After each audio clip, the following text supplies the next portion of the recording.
secara pribadi di hadapan Tuhan. Bapak Ibu Saudara, kita tidak boleh jadi orang percaya yang cuma seminggu sekali datang kebaktian. No. Kalau saudara seminggu sekali datang kebaktian, saudara tidak akan siap menghadapi kehidupan ini. Itu pasti. Sebagai orang percaya, kita ditentukan oleh Tuhan untuk jadi pemimpin. Tidak ada di sini yang tidak ditentukan Tuhan jadi pemimpin. Tapi masalahnya pemimpin sesuai dengan kebenaran itu adalah pelayan. Amin. Kita ini babunya Tuhan. Firman Tuhan bilang kamu telah dibeli dan harganya telah lunas dibayar. Selesai. Saya melihat itu sebagai sebuah perpindahan hak kepemilikan. Dulu mungkin kita merasa bahwa hidup ini adalah milik kita. Tapi ketika Tuhan bilang kamu telah dibeli dan harganya telah lunas dibayar, berarti kepemilikan berpindah ke tangan Tuhan. Karena itu Alkitab bilang apa? Carilah dahulu kerajaan Allah dan kebenarannya. First thing first dalam kehidupan kita adalah meletakkan diri kita di bawah pemerintahan Tuhan. Tidak boleh yang lain. Kalau saudara tidak belajar untuk meletakkan diri saudara di bawah pemerintahan Tuhan, karena kerajaan Allah berbicara tentang rajanya. Saudara harus mau diperintah oleh Tuhan. Berapa banyak anak Tuhan yang tidak mau diperintah oleh Tuhan. Tuhan kita jadikan sebagai bumper dalam kehidupan kita. Tuhan harus bertanggung jawab terhadap semua hal yang tidak baik. Tapi sebelum kita melakukan sesuatu, kita tidak mau tanya Tuhan. Kita lebih suka mendengarkan orang-orang pintar berbicara, motivator, atau ahli-ahli bisnis, atau yang lainnya. Tapi bertanya kepada Tuhan belum menjadi gaya hidup. Mari kita mulai rubah hal itu. Amin. Secara singkat, saya membagikan tentang ciri orang percaya yang dewasa. Saudara-saudara, saya tidak tahu kapan Tuhan datang. Saya sangat berharap Tuhan segera datang. Karena berita tentang kedatangan Tuhan harusnya berita kesukaan buat orang percaya. Firman Tuhan bilang apa? Angkatlah kepalamu, penyelamatmu tiba. Kalau Tuhan datang, orang percaya tidak boleh tertunduk malu. Itu bukan bagian kita. Kita adalah orang-orang yang menyambut Tuhan dengan penuh kebanggaan. Karena apa? Karena kita telah menyelesaikan, seperti yang Ibu Yoti katakan, seperti yang Paulus katakan, pertandingan yang baik. Harusnya seperti itu. Kita telah mencapai garis akhir, kita telah memelihara iman. Amin. Karena itu, kalau bagi saya, ciri pertama orang percaya yang dewasa, saudara dan saya harus rohani, jangan duniawi. Saya banyak memperhatikan bahwa di gereja-gereja besar ada banyak orang percaya yang sedikit duniawi atau sedikit abu-abu. Tiap minggu, karena saya punya keluarga yang om dan tante saya itu sangat aktif di kebaktian. Tante saya bilang begini, Arthur, tante udah gak mau lagi ke gereja. Kenapa? Karena waktu kebaktian hari Minggu, mereka berdua itu menangis. Itu dia bilang sampai semua air keluar. Di mata keluar, di hidung keluar, di mulut keluar, semua keluar. Tapi Senin sampai Sabtu, mereka tidak menjadi orang percaya yang mengasihi Tuhan sungguh-sungguh. Sampai pada akhirnya, saya sedang melihat keadaan mereka ketika anak-anak mereka mulai besar. Dan anak-anak mereka sangat mengasihi Tuhan. Itu mempengaruhi orang tuanya. Papa dan mamanya betul-betul menyerahkan seluruh hidupnya untuk mengasihi Tuhan sungguh-sungguh. Jadilah orang percaya yang rohani Bapak Ibu Saudara-saudara. Jangan yang duniawi. Orang percaya yang bukan cuma datang seminggu sekali dalam kebaktian. Tertanam. Saudara harus tertanam di sebuah gereja lokal. Saudara harus berakar dan boleh bertumbuh di dalam Tuhan. Kalau saudara tidak tertanam, jangan harapkan saudara akan berakar. Kalau saudara tidak pernah mengikuti pemuritan di mana saudara dipersiapkan untuk menjadi orang percaya yang mengenal Tuhan dengan benar, maka kehidupan saudara tidak akan pernah berubah. Firman Tuhan berkata bahwa Tuhan tidak berkenan kalau kita tidak memiliki iman. Tanpa iman tidak mungkin ada orang yang berkenan di hadapan Tuhan. Amin. Sementara iman timbul dari pendengaran dan pendengaran oleh firman Kristus. Ketika diselidiki, kata pendengaran itu bukan cuma mendengar ternyata. Memahami, mengerti, sampai menimbulkan keyakinan bagi saudara dan saya untuk menghidupi kebenaran itu. Maka mendengar yang seperti itulah yang menimbulkan iman. Kita tidak mungkin mendengar seperti itu kalau cuma itu disampaikan seminggu sekali dari atas mimbar ini. Saudara harus mengikuti pemuritan. Ibu Gembala mengatakan di sini ada kelas pemuritan, ada. Di sini ada doa bersama. Saudara harus melibatkan diri untuk ikut di dalam doa bersama.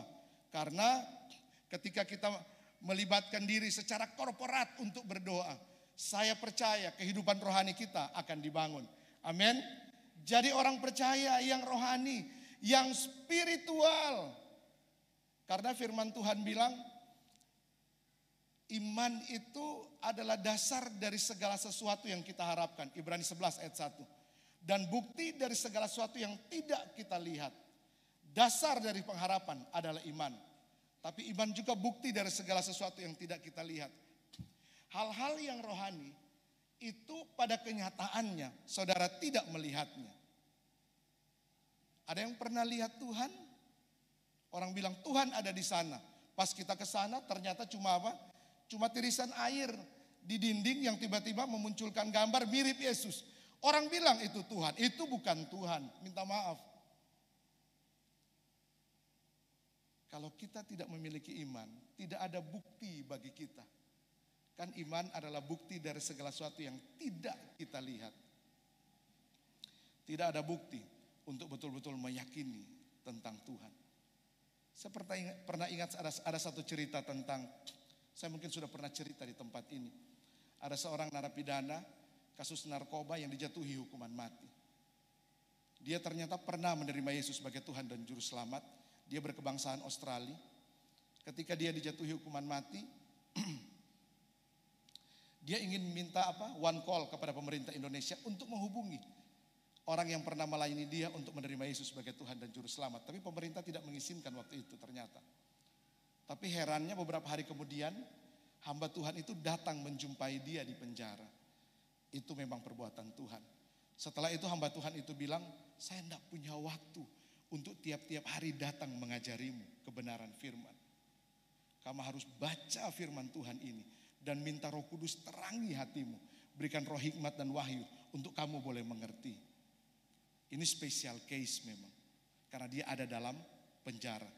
Nah, setelah itu dia baca Alkitab, dia minta pertolongan Tuhan. Seminggu kemudian hamba Tuhan itu datang lagi ke penjara. Dia tanya, kamu sudah memahami, sudah mengerti apa yang kamu baca? Dia bilang apa? Belum, saya tidak mengerti apa-apa. Hamba Tuhan ini bilang, berdoa sungguh-sungguh, minta Roh Kudus terangi hatimu. Kalau seminggu lagi saya datang dan kamu tetap tidak mengerti apa-apa, tidak memahami, kita buang Alkitab ini. Berarti semua yang dikatakannya tidak benar. Setelah seminggu lagi hamba Tuhan itu datang, yang narapidana ini bilang apa? Dia telah mengerti, dia menjelaskan kebenaran begitu rupa luar biasa. Akhir kisahnya dia memang dihukum mati. Tapi ada kurang lebih 40-an orang yang dia baptis di dalam penjara. Sampai dia dikenal sebagai apa? Gembala di dalam penjara.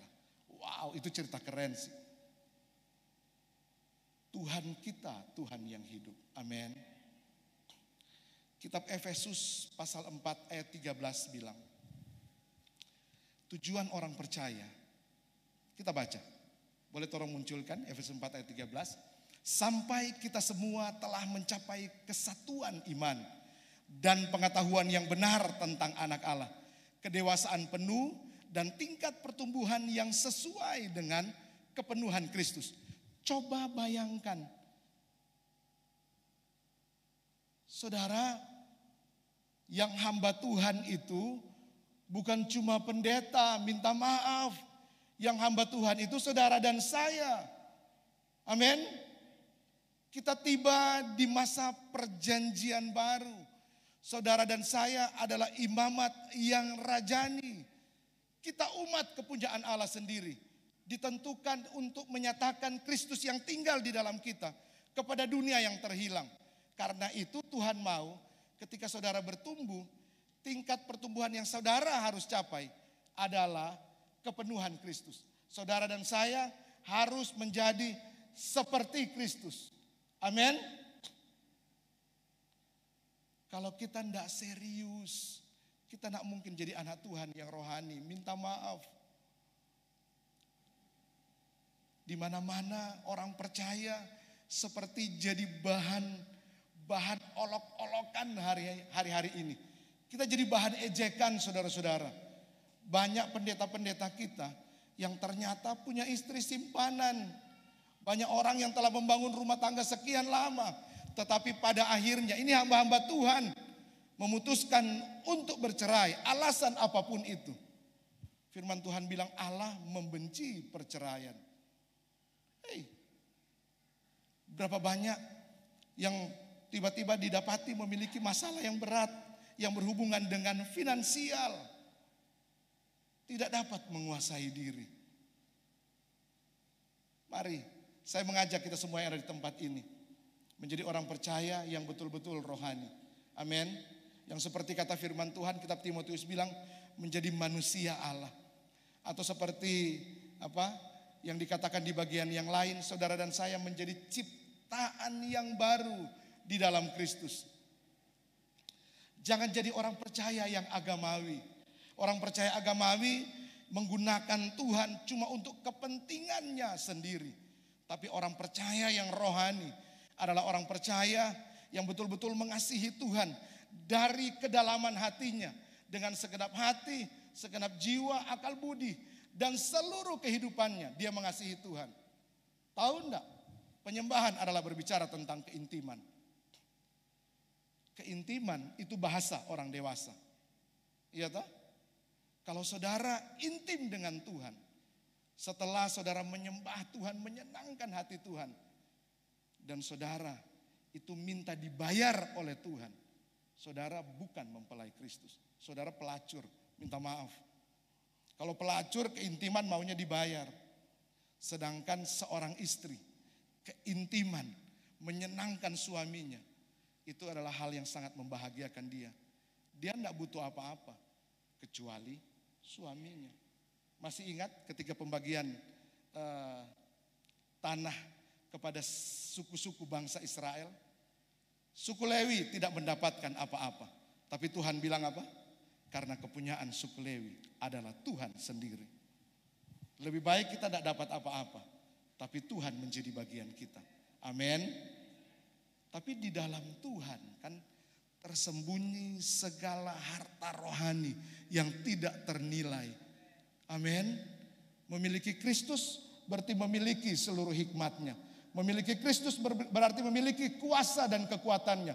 Memiliki Kristus berarti saudara dan saya memiliki seluruh kekayaannya. Amin. Jadi menjadi orang percaya yang sungguh-sungguh, saudara tidak mungkin dikecewakan oleh Tuhan. Yang kedua, ciri orang percaya yang rohani menurut saya adalah penuh dengan pengenalan akan Tuhan. Sehingga kita mulai belajar untuk mengganti pemikiran kita. Kita mulai belajar untuk melihat dari sudut pandangnya Tuhan. Kita mulai ganti kacamata kita. Amin. Kita mulai menyediakan seluruh pemikiran kita untuk Tuhan rubah paradigma kita, paradigma kita. Orang percaya harus mengenal Tuhan dengan benar. Selama ini kita berusaha mengejar surga. Padahal dari sejak pertama kali saudara menerima Yesus sebagai Tuhan dan Juru Selamat, surga telah dianugerahkan. Tidak perlu dikejar. Yang perlu kita lakukan, bertumbuh dan mencapai tingkat pertumbuhan yang serupa dengan Kristus. Amin. Rubah kacamata kita, rubah pemikiran kita, rubah cara kita memandang sesuatu. Amin.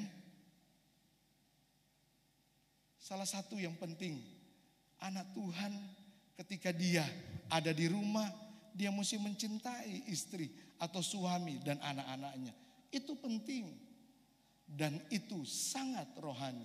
Kalau saudara tidak mulai ganti pemikiran saudara, saudara tidak akan menganggap itu rohani. Mengampuni itu rohani, itu spiritual banget. mengampuni.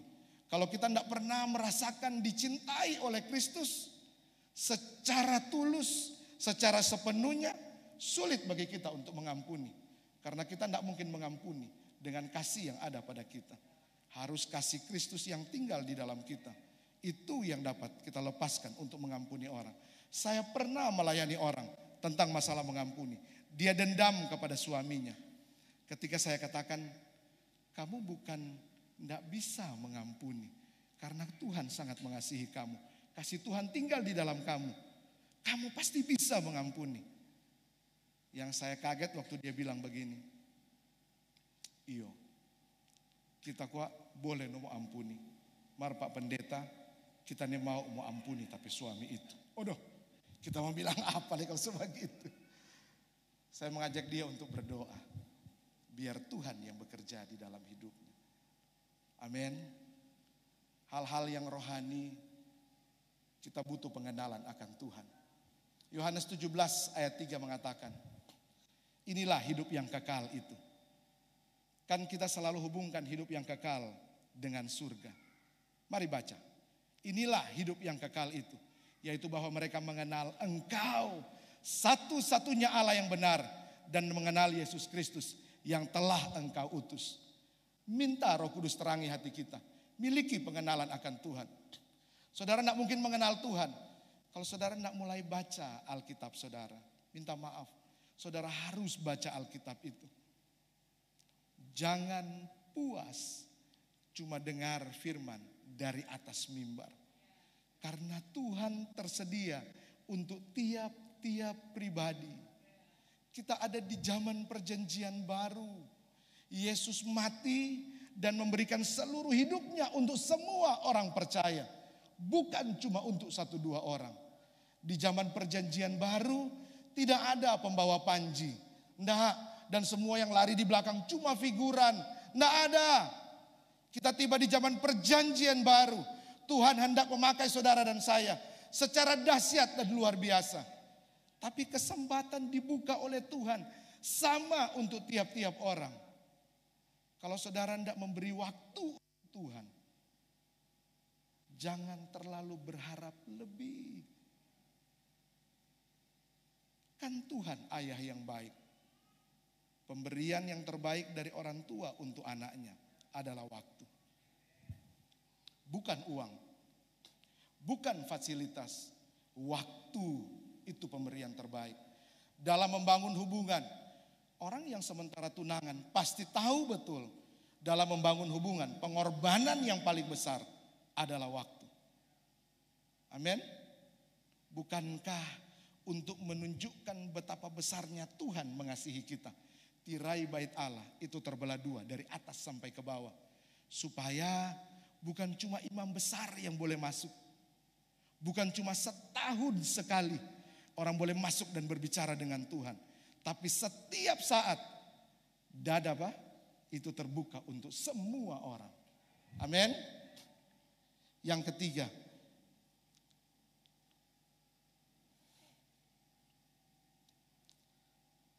dunia gelap, dunianya orang yang tidak percaya. Itu biasanya, itu kalau penjahat rekrut penjahat, biasanya cepat banget. Cepat sekali penjahat rekrut penjahat.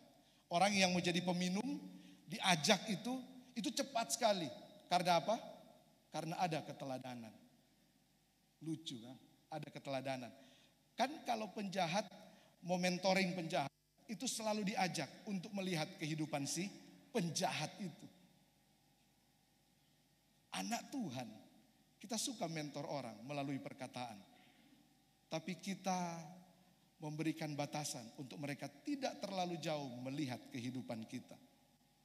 Seharusnya ini tidak boleh terjadi. Orang percaya seluruh kehidupannya harus meninggalkan jejak. Bagaimana keintimannya dengan Tuhan. Kita harus dapat dilihat oleh semua orang. Ketika kehidupan kita dibaca, Kristus terbaca dari hidup kita. Ketika kehidupan kita betul-betul tercium, bau keharuman Kristus yang harus tercium. Amin. Kehidupan orang percaya harus meninggalkan keteladanan. Jangan cuma tahu menyampaikan firman. Tapi memang Injil perlu disampaikan. Dulu saya memiliki pemikiran bahwa kan ada sebuah slogan boleh dikatakan. Kehidupan berbicara lebih kuat dari perkataan kita. Tapi setelah saya baca firman Tuhan baik-baik, Injil memang harus disampaikan. Jadi yang betul, kehidupan berbicara sekuat perkataan kita. Amin. Kita harus rajin untuk memberitakan Injil. Karena detak jantung Tuhan adalah misi. Detak jantung orang percaya juga harus misi. Kalau saudara tidak bergairah menginjili orang yang saudara jumpai tiap hari, berarti ada yang masalah dengan detak jantungmu. Jangan-jangan jantung kita sudah tidak berdetak. Jantung orang percaya maksudnya. Iya toh? Jangan-jangan sudah tidak berdetak. Amin, Bapak Ibu Saudara-saudara. Tinggalkan jejak, tinggalkan keteladanan. Jadi inspirasi buat orang lain. Karena ternyata kalau firman disampaikan begitu kuat dan ada orang-orang yang betul-betul jadi teladan untuk menghidupinya, itu akan berjangkit seperti virus. Seperti virus. Virus itu merubah DNA. Ketika virus menyerang seseorang, dengan cepat dia merubah DNA orang itu. Menjadi seperti virus itu. Kalau kehidupan saudara berjangkit seperti virus. Dan yang saudara jangkitkan adalah Kristus yang tinggal di dalam saudara. Kota Manado tidak lama akan dimenangkan buat Kristus. Amin. Itu tanggung jawab kita. Yang terakhir.